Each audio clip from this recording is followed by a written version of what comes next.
السلام عليكم ورحمة الله وبركاته متابعيني يا حلوين. النهاردة هنعمل أكلة من أيام الطفولة، من أوائل التسعينات كده وأنا في الإعدادي. أنا بحب الكبدة وبحب البطاطس. قمت عملت إيه؟ صينية كبدة بالبطاطس. هقول لكم طريقتها. بص، كبدة شرايح، خلاص، بطاطس شرايح ايه تخينه، اللي هي صوابع ايه تخينه شويه، بس صوابع صغننه يعني مش طويله. بصل وفلفل، هو فلفل اكتر من كده بس دول الموجودين عندنا. التوابل بقى ايه؟ ملح، فلفل، مرقه دجاج، توابل لحمه، توم باودر، بابريكا. انا حاطه توم باودر عشان ايه؟ الكبده ايه، وطبعا الليمون. احنا حاطين ايه؟ كبده، وانا كده كده بحط في البطاطس دي طبعا الصلصه اللي احنا مفرزينها، بس كان العلب خلصت ودي كان ايه اللي فاضل.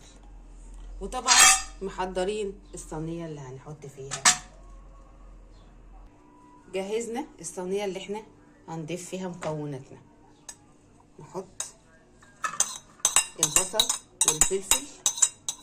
انا عودتكم على ايه؟ اكلات بسيطه وخفيفه. ده انا من صغري بعمل اكلات بسيطه وخفيفه، ده انا نابغه بقى.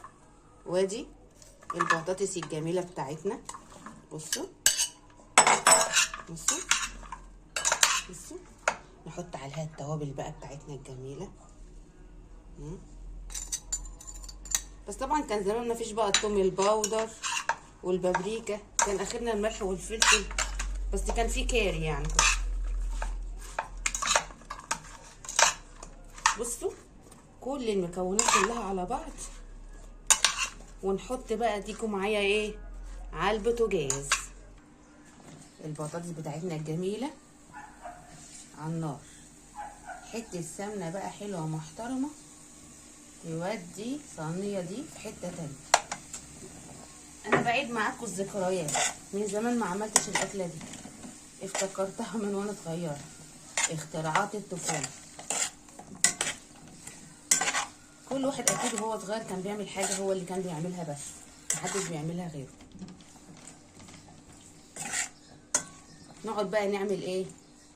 نشوحها على النار زي ما اتفقنا. انا بحطش ولا صلصه ولا اي حاجه دلوقتي، تاخد تشويحه حلوه على النار. نسيبها بقى تتشوح شويه واجي ونكمل معاكم. بصوا وصلنا لمرحله، بصوا اتشوحت، بصوا بقت عامله لونها ازاي، بصوا جميله ازاي. المرحله دي بقى ايه؟ بعصر عليها ليمون، ده النص الاولاني النص التاني بس، واقلب خلاص كده. هنضيف بقى مع بعض الطماطم بتاعتنا، الطماطم الجميله اللي احنا عاملينها قبل كده. بصوا بس كفايه. هنسيبها بس شويه غلوتين واقول لكم هنعمل ايه بعد كده.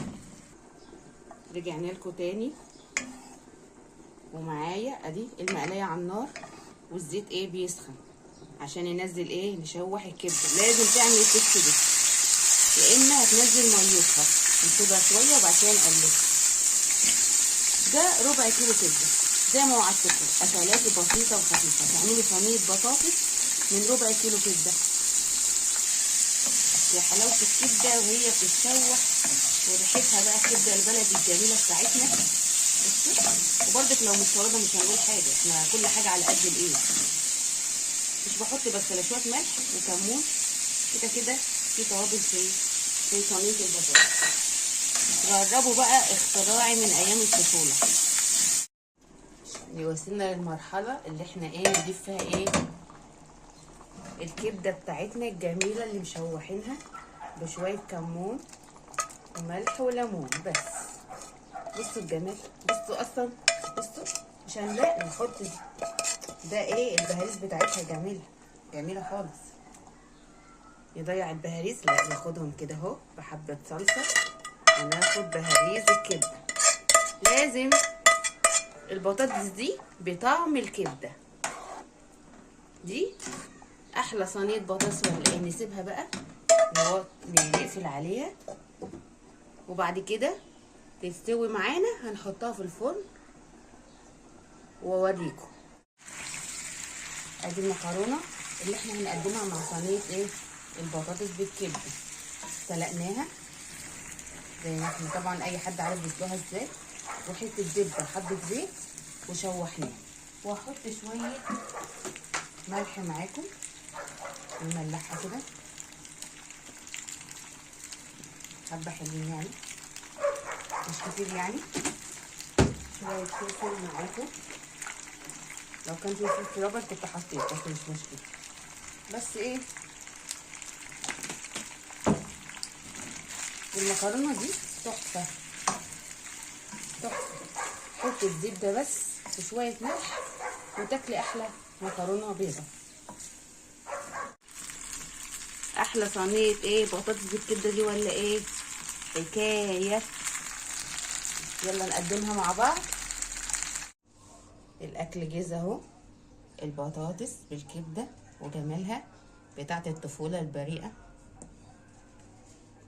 والمكرونه القلم اللي مشوحينها بحته زبده وملح وفلفل، ومعانا المخلل. اكله بسيطه مش محتاجين جنبها رز، دي جنبها مكرونه. يا ريت تجربوه، وبالهنا على قلوبنا وقلوبكم. وما تنسوش تشتركوا في القناه وترنوا الجرس او تفعلوا اللي انتوا عايزينه. واهم حاجه عندي تجروا بسرعه تجربوا الوصفه دي. سلام عليكم.